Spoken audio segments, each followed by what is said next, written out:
영상을 보신 여러분 안녕하세요. 오늘도 피해자분이 또 한 분 오셨어요.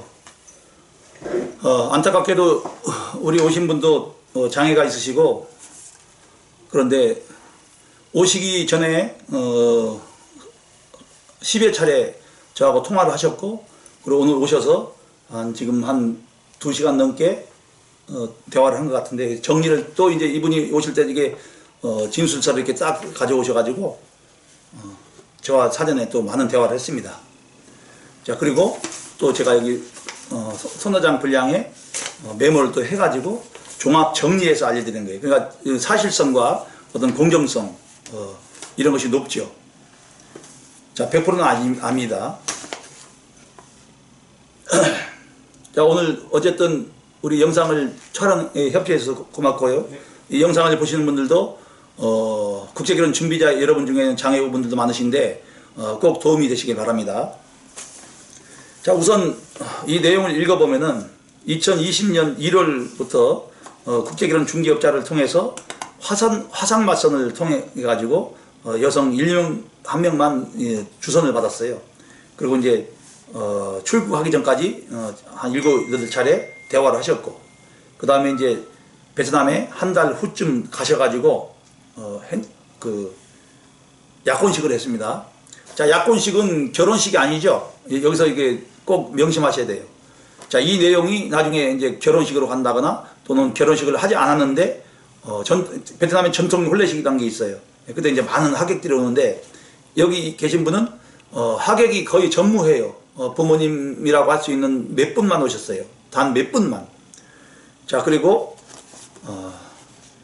신부 아내는 약혼식을 한 후에도 잠자리를 거부했고, 그 다음에 어학당 입소 전부터 돈을 요구하였습니다.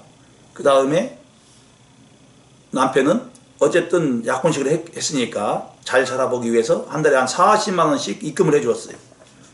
자, 그리고 입금해 주었는데 한 달이 지나기도 전에 아내는 동생과 놀러 간다 하면서 또 여행 경비를 요청했어요.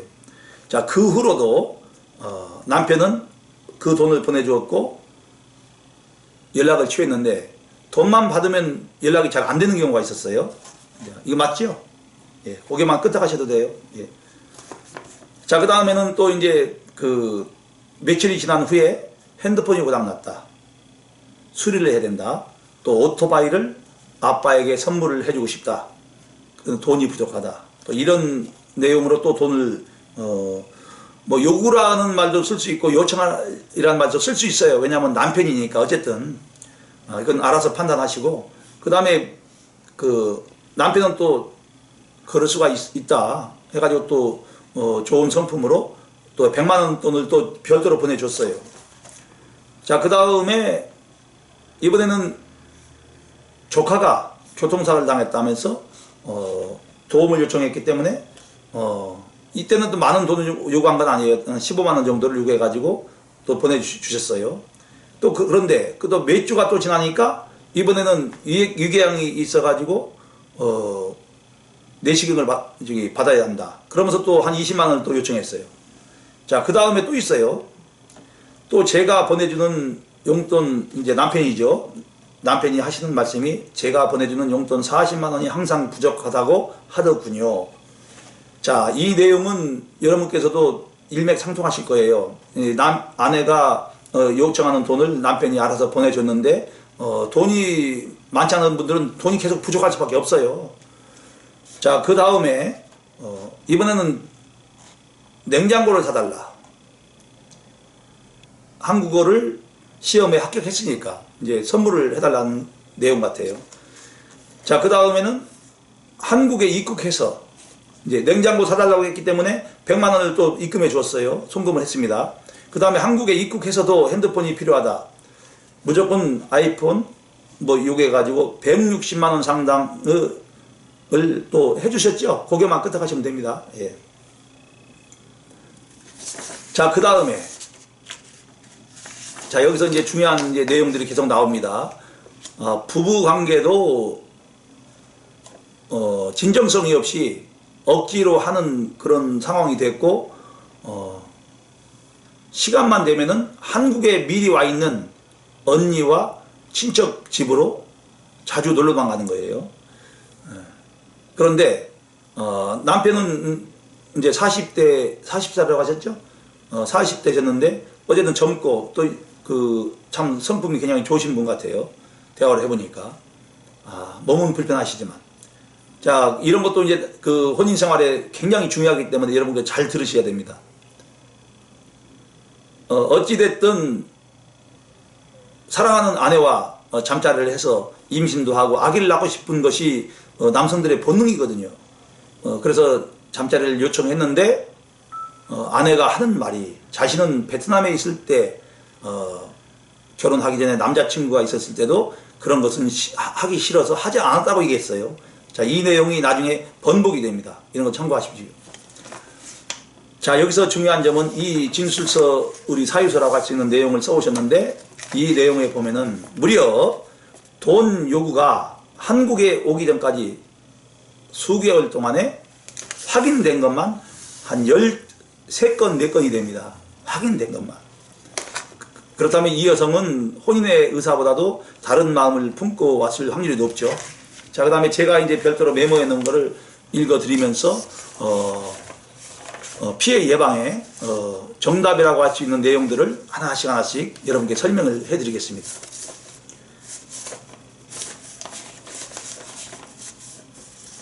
자, 우선 결혼 진행 비용, 지난번에도 숫자 말씀드렸죠. 결혼 중개업자와 계약 내용에는 1,200만 원이에요. 싸다고 느낄 수도 있어요. 그러나 여기서 별도로 들어가는 비용이 또 생긴 거예요. 내 와이프, 그 결혼업자도 베트남 여성과 결혼했기 때문에 통역을 잘한다. 그러니까 내 아내와 같이 가야 된다. 이런 뭐 요구사항 비싼 걸로 100만 원을 또 별도로 요구했어요. 통역비를. 그러면 1,200만 원이 1,300만 원이 된 거죠. 네, 그 다음에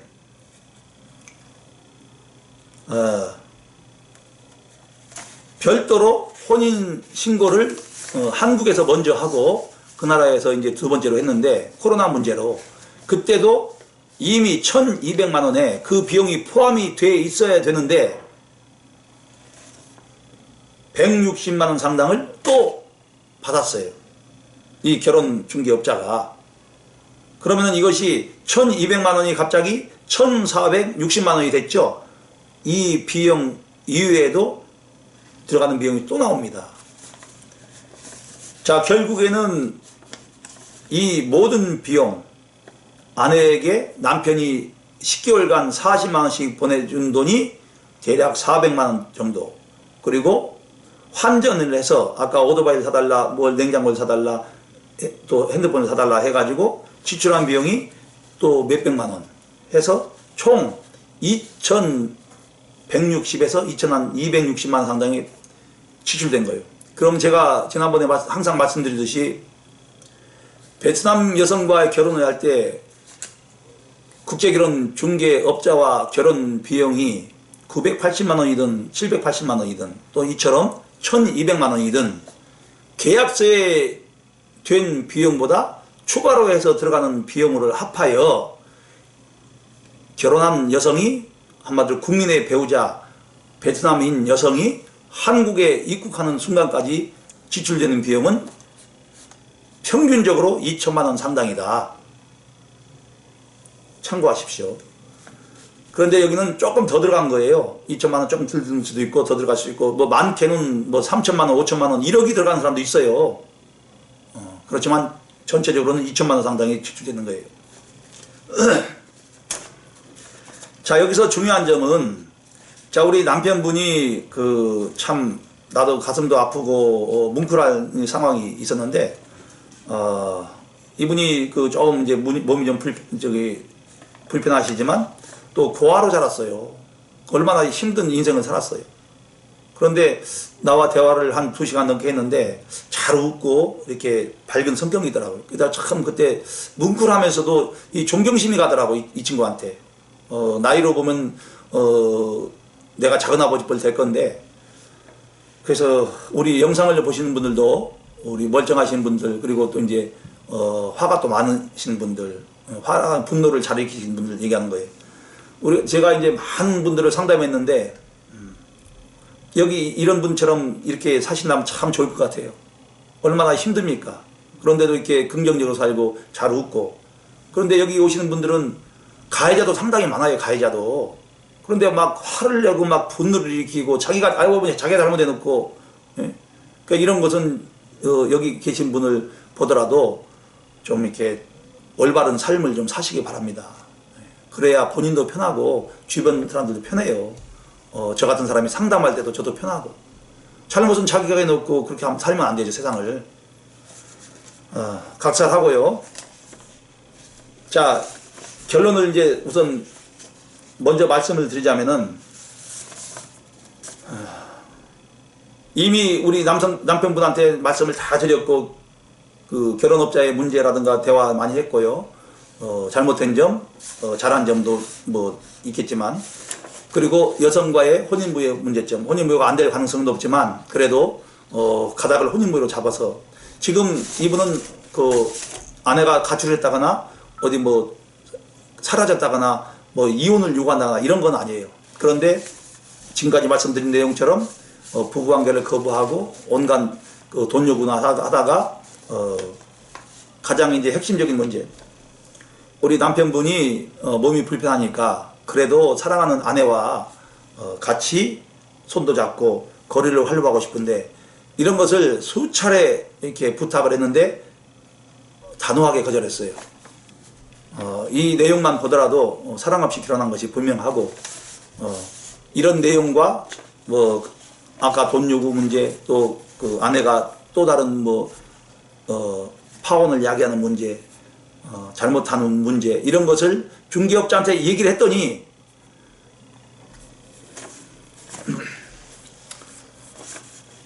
이놈이라고 하고 싶어. 이놈, 이 중개업자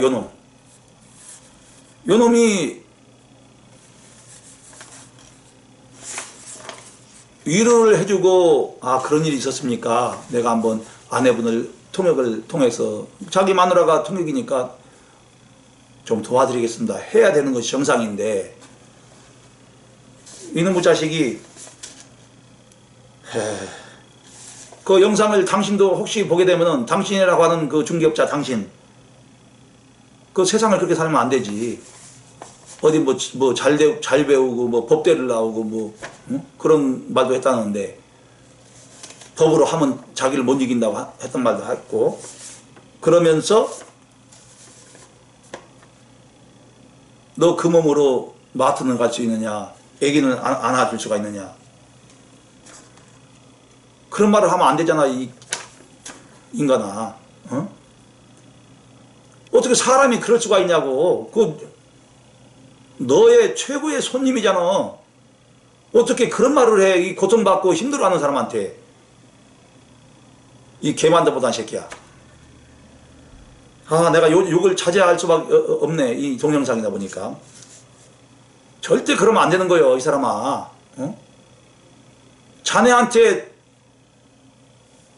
최고의 고객이잖아, 고객. 그리고 이따위로 결혼을 진행시켜 놓고 1200만 원에 계약을 했으면 1200만 원에 여성이 한국에 오는 비용까지 모두 포함된다고 하고서 계약을 해놓고 통역비 별도 100만 원 받아 처먹고, 또 혼인신고 비용 분명히 그 포함됐을 건데 별도로 또 받아 처먹고 160만 원. 그리고 결혼식 진행할 때 그 전통 결혼식이 없어지니까 그 비용 다 남았잖아. 이거 부당 이득금 횡령이 될 수도 있어. 이거 영상을 보시면 돌려주시오. 그리고 진심으로 위로해주고. 그 잘 배우면 뭐 할 거야? 잘 배우면 인간이 돼야지. 그 법대까지 나왔으면 잘 배웠는데, 그만할게. 이런 작자들한테는 뭐 얘기해봐야 통하지 않는 새끼니까. 이 영상을 보면 돌려줘. 안 돌려주면 그 불이익당할 거예요. 우리 단체가 가만히 안 있을 거니까. 이 개만도 못하는 개새끼야. 아유, 쌍놈의 새끼야. 에휴, 참.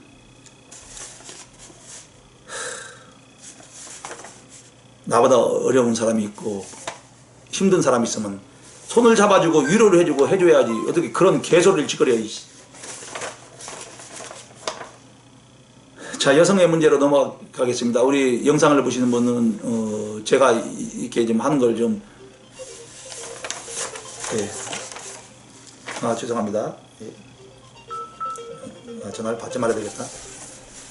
일단은 여성의 문제는 빠르면은 잠깐만요. 빠르면은 봄, 늦으면 여름에 가출할 거라고 제가 판단이 섰어요. 왜 그러냐면은 부부관계 거부, 가사는 반만 차려지는 형식이고 어떤 남편에게 어떤 무관심이니까. 그리고 지금 가출을 하지 않고 있는 내용으로는 증거이자 내용으로는 100% 제 말에 안 맞기도 할 수 있을 겁니다. 그러나 확률적으로 높아요. 지금 코로나 문제로 취업을 하기 힘들잖아요. 그러니까 가출 안 할 수가 있는 거예요. 자, 그리고 남편과 결혼한 목적, 그리고 한국에 오려고 했던 그런 목적은 돈이 분명하고 추가적으로는 남편이 집에 부모님이 안 계셔요. 고아하기 때문에. 그러다 보니까 간섭할 사람이 없으니까 이제 편하게 지낼 수가 있겠죠. 자, 그리고 또 하나의 증거로는 한국에 언니들이 와 있고 하니까 언제든지 만날 수가 있잖아요. 조언을 들을 수 있고 돈벌이 하는 거, 뭐 가출하는 거 이런 거 다 조언 들을 수가, 이런 것도 아마 있을 겁니다. 그리고 이제 또 다른 목적으로는 뭐 운전을 배운다거나 한국에 대해서 알게 된다거나 뭐 이런 루트를 안다거나 이런 것의 목적이 다분하다고 판단이 됩니다. 자, 그래서 이런 결혼 생활, 의미 없는 결혼 생활을 계속 지속하고 있는 상태에서 어떤 남성들은 이 결혼 생활을 성공을 하고 또 행복하게 살기 위해서 자기 자신만의 생각을 하거든요. 내가 아내에게 더 잘해주면은 아내가 잘 살아줄 확률이 있다. 왜냐하면은 이분도 그렇게 했는데 다행히도 이분은 이 머리가 회전이 잘 돼요. 돈은 이밖에 더 준 건 없어요. 근데 어리석은 남성들은 금방 말씀드린 것처럼 내가 잘해주면 잘 살아주겠지, 자기만의 착각을 하는 남성들이 상당히 많습니다. 자, 잘해준다는 것을 내 몸과 마음을 평상적인 공정한 남성, 올바른 남성처럼, 남편처럼 해주면 되는데 돈과 선물을 계속 해주니까 처음에 싫었던 남편에게 돈을 해주니까 일시적으로 조금 마음의 변화가 일어난 거예요. 여성이 내가 이 남편 분명히 싫었는데 다른 목적으로 결혼했는데 이 남편이 내가 갑자기 돈을 막 주네, 선물도 많이 해주네. 그러니까 싫었던 마음이 갑자기 좋아진 쪽으로 역회전을 한 거예요. 근데 이것은 말씀드렸죠, 일시적인 거. 이것이 영구적으로 가려면은 이분이, 이 여성이 싫어하는 남편이라고 할지라도 돈이 원체 많다거나 그러면 뭐 평생 돈 걱정 없이 살 수가 있으니까 역회전을 하겠죠. 그런데 그렇지 않잖아요. 그냥 얼마 안 되는 그 돈을 빚을 내서라도 자꾸 해주다 보니까 이 여성은 애초에 목적대로 가출해서 도망가려고 하다가 어쩌다 보니까 아기도 낳고 살고 또 아기를 키워가면서 살다 보니까 이제 이 남편은 이미 돈을 많이 줬고 늙어버렸어요. 5년, 10년, 20년 살다 보니까 아기는 커가고, 그러다 보니까 이 여성이 이제 돈을 안 주니까 주고 싶어도 줄 돈이 없는 거예요. 이 남편은 이제 몸은 늙고 아프고. 그러니까 이 여성이 그동안 이 남편에게 받았던 돈으로 뭐 구중 근거는 아니겠지만 좋은 집도 사고 땅도 사놓고 터전도 다 마련하는 거, 자기 나라에다가. 그 다음에 이 남편이 준 돈으로 이제는 자기와 맞는 젊은 남자와, 그때도 젊으니까 20년 30년 차이 나면은 20년 30년 흘러도 이 여성들은 젊어요. 그러다 보니까 10년 20년 후에도 이 여성은 30대 40대니까 그때 자기와 비슷한 젊은 나이에 건강하고 인물도 좋은 남성들 만나서 결혼을 하더라. 이런 일이 벌어지는 거예요. 자, 그래서 정리를 해드리겠습니다. 자, 이 남편분은 다행히도 현명해서 이 외에 돈은 들어간 것이 없는데 다른 남편들은 내가 잘해주면은 아내가 변화하겠지 했는데 그 변심은 잠깐 한 것이 아니고 변화도 잠깐 한 것이 아니고 계속해서 우리 어머니가 나오셨 이게 하다란 얘기죠. 그러니까 이거 웃으면 안 되는데 갑자기 어머니가 나를 웃기네. 자, 우리 영상을 보신 여러분, 자, 그래서 결론을 말씀드리면요, 이 남편분은 피해는 당했지만 조금 덜 당한 상황이고 이 피해를 획기적으로 줄일 수 있는 방법이 있었는데 중간쯤에 말씀드린 이 중개업자가 책임을 다하지 못하고 방관을 했기 때문에 여성이 한국에 오게 됐어요. 그렇다면은 우리 결혼의 목적이 어머니 잠깐만 이거 흔드시면 안 돼요. 예. 이 결혼의 죄송합니다. 여기 좀 지저분하고 그런 건데 좀 우리 영상을 보시는 분 이해 좀 해주세요. 이 내용 자체가 피해자는 분명하고 그 피해를 줄일 수가 있는데 중간 소개자인 중개업자가 그것을 역할을 못해서 피해가 커졌다. 엄청나게. 이런 여성은 한국에 오지 못하도록 조치를 취했어야 돼요. 그리고 설명을 충분히 남편분에게 해줘서 이런 일이 발생할 확률이 높으니까 조심하십시오. 그리고 다른 방법을 찾읍시다 해야 되는 거예요. 그리고 자기가 배상을 하든가 이런 상황입니다. 자, 여러분 오늘은 이것으로 마치겠습니다. 예, 고맙습니다. 예, 수고하셨어요. 네. 예.